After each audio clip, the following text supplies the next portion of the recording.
Sud Radio, l'invité politique, Jean-François Aquili. Jean-François Aquili, votre invité politique ce matin sur Sud Radio, c'est Charles de Courson, un député Lyot de la Marne. Bonjour Charles de Courson. Bonjour. Soyez le bienvenu. Vous allez nous éclairer sur ce qui se passe avec le budget en préparation, en commission.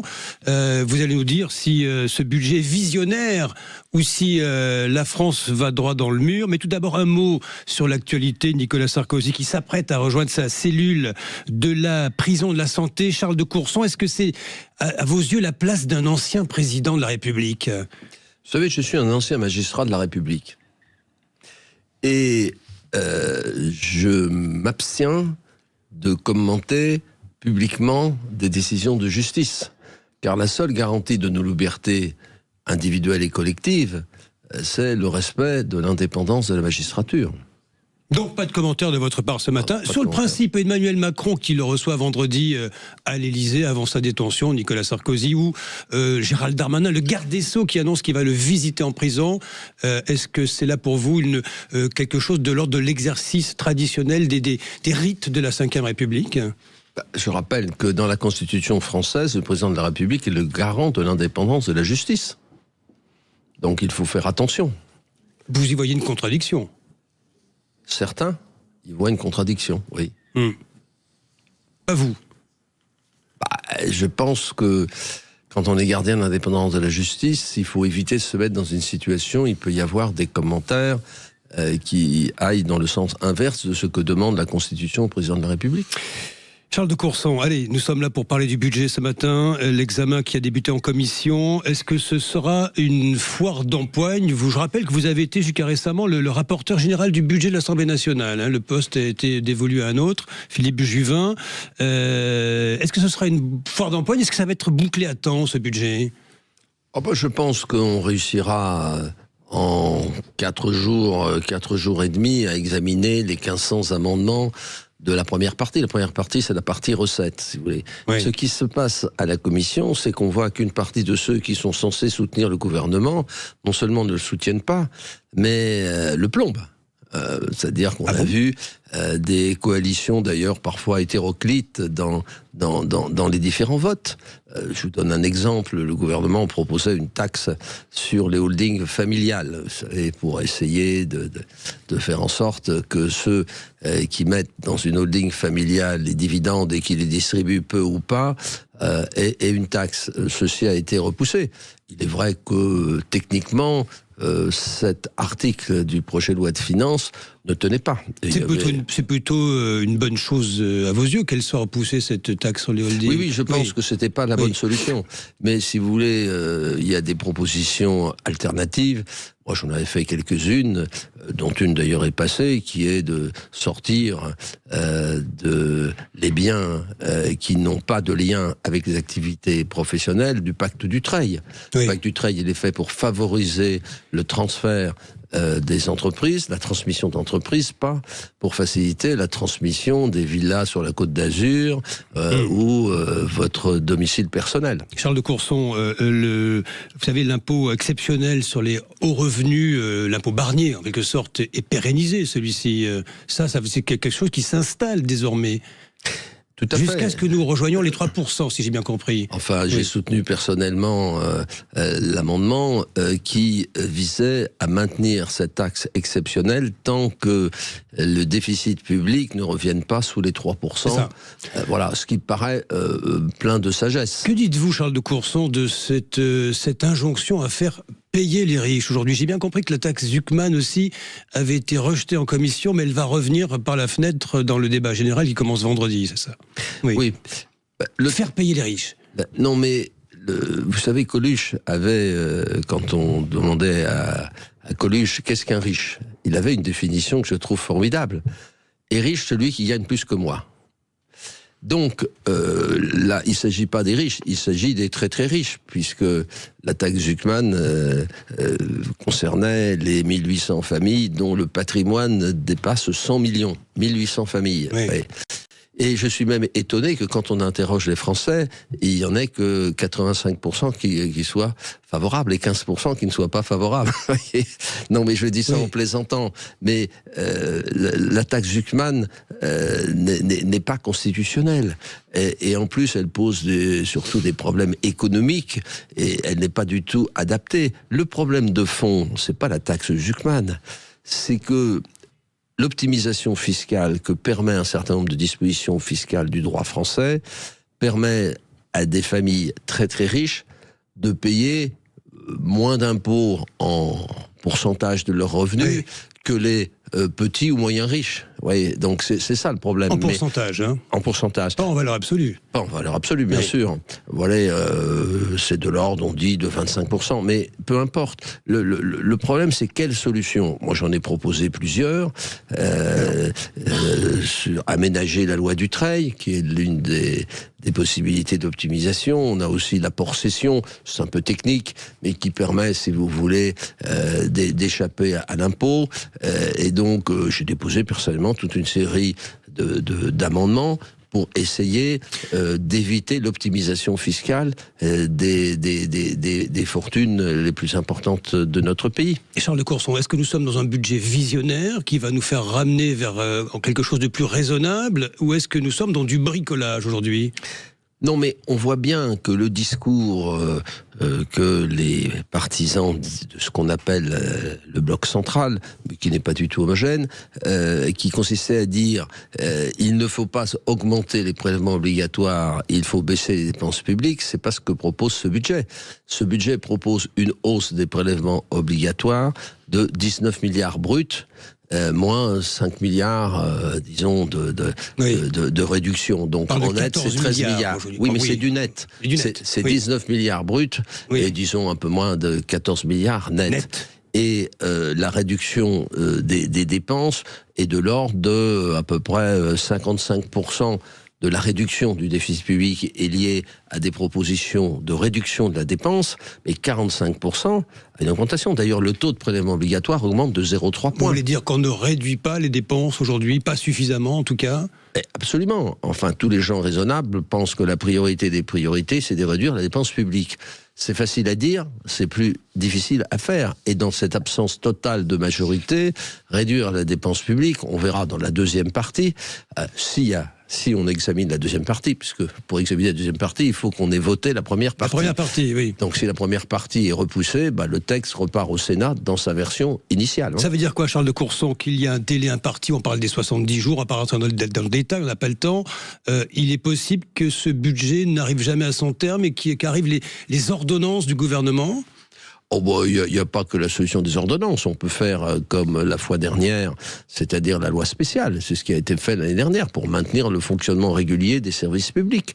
Mais rien n'est écrit d'avance. Moi, je ne désespère pas qu'il y ait des compromis permettant de voter la première partie, mais ceci n'est pas certain. Charles de Courson, vous êtes élu depuis 1980... 33 ans. 13, hein ? C'est ça. Oui, c'est ça.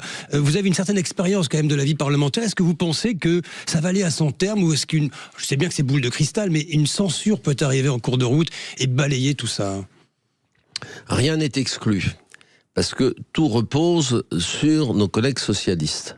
Vous l'avez vu lors de la dernière motion de censure, ils ne l'ont pas voté, sauf une petite aile dure des socialistes. Donc ça se joue à 18 voix, vous voyez. Et donc si on n'arrive pas à des compromis entre des gens raisonnables du Parti républicain jusqu'à nos collègues socialistes, oui, une motion de censure peut, ou un rejet. Ou un rejet. Ou un rejet du texte amenant à ce moment-là à voter une loi spéciale, ou si on dépasse 70 jours, les ordonnances. Ça, on ne sait pas très bien d'ailleurs ce que ça veut dire, parce que ça n'a jamais été utilisé depuis 1958, et qu'est-ce que peut comporter des ordonnances ? Vous voulez dire que Sébastien Lecornu, aujourd'hui, le Premier ministre, est en terre inconnue ? Il navigue à vue ? Oui, il le dit lui-même d'ailleurs, qu'il est un Premier ministre le plus fragile de la Ve République. C'est tout à fait exact. Il n'a aucune majorité, ni absolue, ni relative. Et donc, il faut essayer de trouver des compromis. Les questions, beaucoup, Charles de Courson, des retraités dans ce pays, c'est normal. Il est prévu une année blanche pour les retraités aujourd'hui. Qu'est-ce qui va sortir du chapeau ? Non, mais il y a plusieurs mesures qui sont tout à fait excessives, voire injustes concernant les retraités. La première, c'est la suppression de l'abattement de 10%, qui est plafonné actuellement à 4 400 €. Et donc, je fais partie de ceux qui disent il ne faut pas supprimer les 10%. Il faut jouer sur le plafond. Oui. Parce que le 4 400 € n'est pas conjugalisé. En termes clairs, c'est 4 400 € pour un célibataire, mais c'est 4 400 € pour un couple. Ceci n'est pas justice. La justice, ce serait de conjugaliser, c'est-à-dire de dire si c'est 4 400 pour un couple, c'est 2 200 pour un célibataire. C'est l'amendement que j'ai déposé. Pourquoi ? Parce que si vous supprimez le 10%, ça a des conséquences sur des gens qui ne sont pas imposables et qui vont perdre un certain nombre de droits sociaux, puisque ça remonte de 10% de leurs revenus. Mais il est demandé, Charles de Courson, à tous les Français de faire un effort aujourd'hui. Cela concerne aussi les retraités ? Oui, mais les retraités, si vous voulez, le gel des pensions qui est prévu implicitement d'ailleurs par la loi de financement de la sécurité sociale n'est pas juste. Nous, ce que nous préconisons, notre groupe parlementaire, c'est un gel au-delà, pour faire simple, de la retraite moyenne qui est de l'ordre de 1 800 € par mois. Voyez, mais de maintenir le pouvoir d'achat des petites retraites. Les petites retraites, c'est moins de 1 800 €. Oui. Alors, au final, Charles de Courson, au fond, on va vers une hausse d'impôts, des impôts, de la fiscalité, comme toujours, j'ai envie de vous dire. C'est ce qui va sortir à la fin de cette discussion budgétaire, de ce vote. Oui, payer plus d'impôts. Mais c'est ce qu'a proposé le gouvernement. C'est-à-dire 14 milliards en net, mais c'est 19 milliards en brut d'augmentation des impôts et une vingtaine de milliards de réduction des dépenses. Vous diriez que chaque parti là, qui est engagé dans cette discussion budgétaire pense à 2027, chacun concourt à 2027 à travers ce budget ? Bien sûr, tous les gens un peu raisonnables espèrent que en 2027, il y aura un nouveau président et qui dissoudra immédiatement l'Assemblée nationale et que le peuple français, en ayant vraiment marre de ce qui se passe, c'est-à-dire ce chaos, cette absence de gouvernabilité de notre pays, donne une majorité forte au président pour engager les grandes réformes structurelles sans lesquelles vous ne réussirez pas à redresser les finances publiques. Au final, vous aurez réussi, vous, à faire passer votre amendement sur l'impôt sur le revenu dans cette histoire. Oui, j'ai expliqué à nos collègues qu'il n'était pas raisonnable de geler totalement le barème, car si vous gelez le barème et la première tranche du barème, ça veut dire que 150 à 200 000 de nos concitoyens à peu près deviennent imposables. Et donc les collègues m'ont suivi. Des petites victoires, donc, à défaut d'un grand succès, au final. C'est ce que vous dites, Charles de Courson, ce matin. Bien sûr. Vous êtes pessimiste ? Non, je suis de ceux qui pensent que notre pays se redressera au fond du trou. Voilà. Et on n'est pas très loin. Donc, je suis résolument optimiste. Au fond du trou, vous dites ? Oui, c'est-à-dire sous la pression extérieure. Et sans l'appui du peuple, on n'y arrivera pas. Or, quand vous regardez l'évolution de l'opinion publique, on voit qu'une part croissante de nos concitoyens sont conscients, et de plus en plus conscients, des difficultés et qu'on ne peut pas continuer comme cela. Donc nous sommes presque à ce fond du trou, et c'est le peuple, vous dites, Charles de Courson, ce matin, qui aura le dernier mot. Bien sûr, on est en démocratie. Et vous ne pourrez pas redresser ce pays contre ce peuple. Merci Charles de Courson. Merci Charles de Courson. On va rebondir sur ce que vous dites. En même temps, il faut redonner aussi le moral, je pense, en fait, à la fois, parce que le fond du trou, d'accord, mais il faut redonner le moral aux gens qui vont travailler ce matin, aux chefs d'entreprise. Je disais là, en fait, tout à l'heure aussi, le patron, par exemple, du MEDEF de Gironde, il dit, il s'adresse aux politiques, il dit, mais attendez, donnez-nous les moyens, en fait, aujourd'hui, de produire. Laissez-nous bosser, en fait, un petit peu, pour ne pas reprendre, évidemment, la petite phrase. Vous vous souvenez, Pen, arrêtez d'emmerder les Français. C'est vrai qu'il y a besoin de donner plus, évidemment, le moral, une vision pour la France. Je ne sais pas si on l'aura quand on sera au fond du trou. Enfin, c'est ce que vous dites, Jean-Luc Corson, il faut aller au fond du trou. Pas facile de rebondir du fond du trou. C'est un peu comme le fond de la piscine, quoi. On peut se noyer, mais bon. Oui, mais je pense que les Français sont un peuple très difficile à gouverner. Oui. Bon.